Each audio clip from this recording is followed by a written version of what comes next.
سلام رفقا، چطورید؟ خیلی خوش اومدید به این ویدیو. امروز اومدم بچه‌ها یه ویدیو براتون آماده کردم خفن.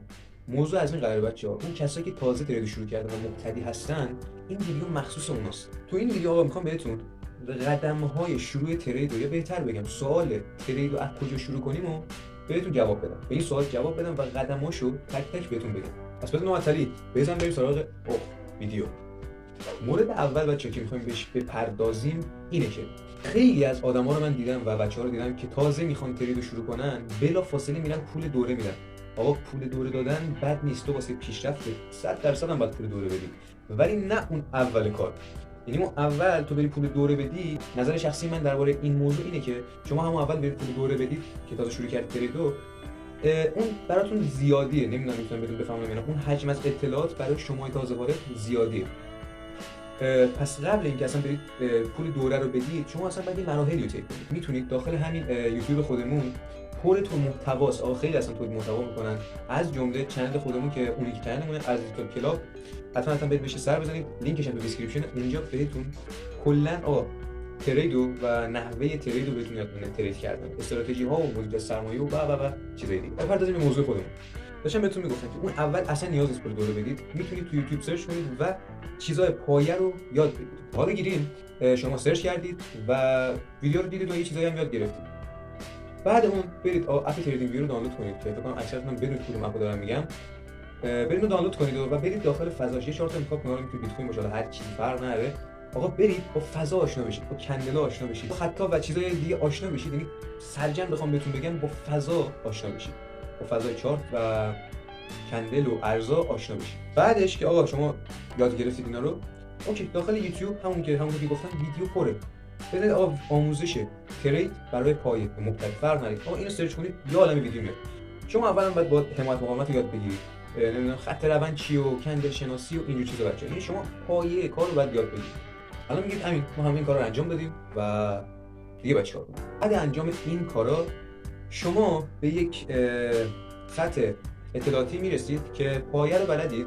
یعنی به طور مثال همون حمایت مقاومت‌ها و اینا رو بلدید و الان باید مفهوم رو درک کنید. منظور من از مفهوم چیه بچه‌ها؟ مثلا میگم مفهوم محدوده حمایتی یا همون تقاضا چیه اصلا؟ آقا چرا اونجا حمایت میشه یا مثلا چرا مقاومت میشه؟ چرا بازار وقتی به اون قیمت میرسه میریزه، روندش عوض میشه و میریزه؟ مفهومشو باید بفهمید، اون چراشو باید شما بفهمید. مثلا چجوری بهتون بگم، چرا مثلا هی بازار سقف و کف پایین‌تر میزنه، چرا سقف و کف بالاتر میزنه، چرا رنج میشه اصلا؟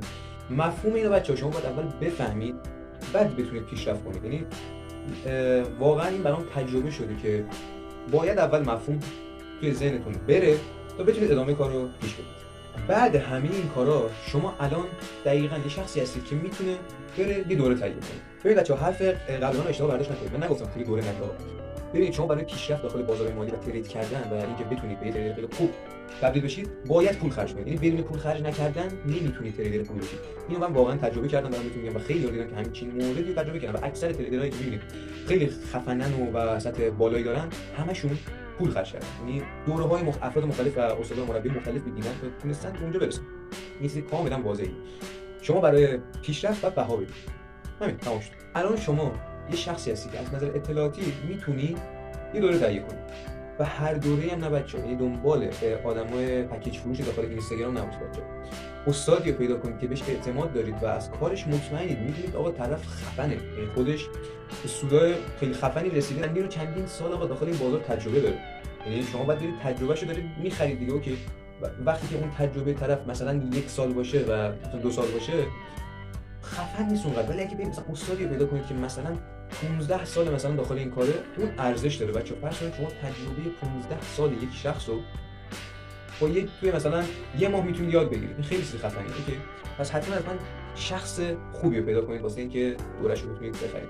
احتمالاً بعد اینکه اون دوره رو خریدید، کم کم استراتژی اون شخص رو یاد میگیرید و هر چیزی که نیازه برای ترید کردن رو مطمئنا اونجا بهتون یاد میده. خب آقا الان میرسیم سر مورد سوم بچه‌ها. شما وقتی به اون تو مورد انجام دادی که بهت گفتم و بعد اینکه استراتژی رو یاد گرفتی، شما باید اون استراتژی رو با توجه به روانشناسی خودت و طبق مدیریت سرمایه‌ای که داری و طبق کلا بهت بگم طبق خودت باید اونو شخصی سازی کنی، به اصطلاح معروف کاستماایزش کنی با توجه به خودت. یعنی شما نمیتونید استراتژی که طرف مقابل و اون استاد بهت یاد میده رو کپی کنی بیای آقا استفاده کنی. شاید مثلا یه رنج زمانی بهتون سود بده و چجوری بهتون بگم تاییدیه خوب بهتون بده، ولی بعد از این مدتی نمیتونید باش کار کنید. خب گرفتید؟ پس حتما استراتژی که یاد میگیرید رو داخل زمانهای طولانی نسبت به خودتون کاستماایزش کنید بچه‌ها. یعنی این چیز اصل واجبیه داخل ترید کردن که حتما باید این کار انجام بدید و اینا پیشرفت خاصی نمی‌کنه.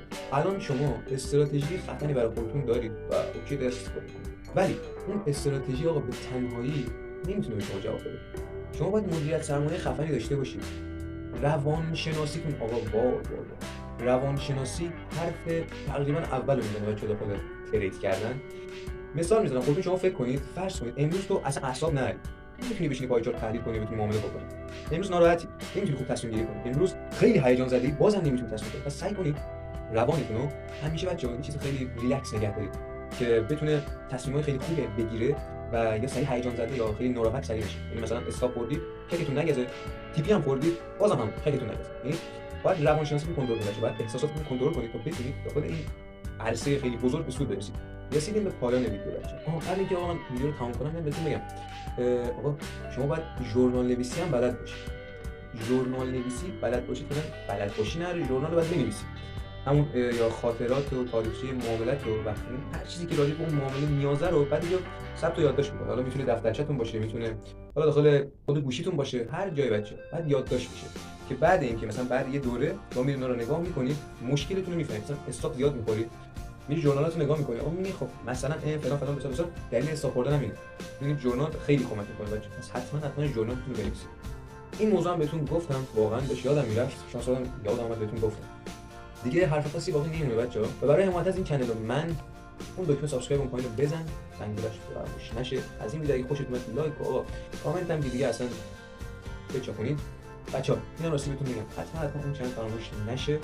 داخل اون کانال بهتون ترید و خیلی خوب و یعنی اصولی یاد میدیم و استراتژی و مدل سرمایه حالا روانشناسی که مثلا که براتون داخل ویدیو رو زدم اونجا بهتون دقیق یاد میده.